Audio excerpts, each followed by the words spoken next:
վարկային և ֆինանսական միջնորդներ։ Արան ֆինանսական խնդիրներ ուներ և ցանկանում էր վարկ վերցնել։ Նախկինում նա երաշխավոր էր եղել ընկերոջ համար։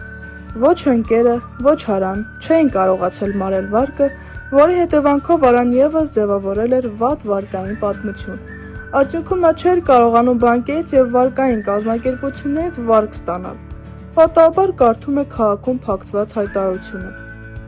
«Տրամադրում ենք վարկ սև ցուցակում հայտնված մարդկանց»։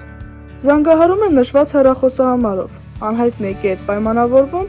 գալիս համաձայնության և 3 միլիոն դրամ վարկ ստանալու պայմանով անհայտ անձին փոխանցում 300,000 դրամ։ Օրեր շարունակ նա զանգահարում է այդ մարդուն, սակայն ապարդյուն։ Փոխանցված գումարը խաբեությամբ հափշտակվել էր, պետք էր դիմել ոստիկանություն։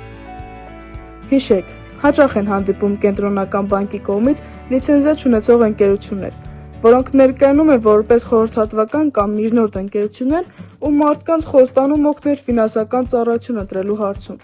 Երբեմն առաջարկում են հեշտությամբ վարկ ստանալու կամ ավելի շահավետ ավանդ ներդնելու տարբերակներ։ Դրանք կարող են ֆինանսական խարդախության ու գումար կորզելու եղանակներ լինել։ Նրանք կարող են ձեր անունից վարկեր վերցնել ու ձեզ թողնել ֆինանսական պարտավորությունների բեռի տակ։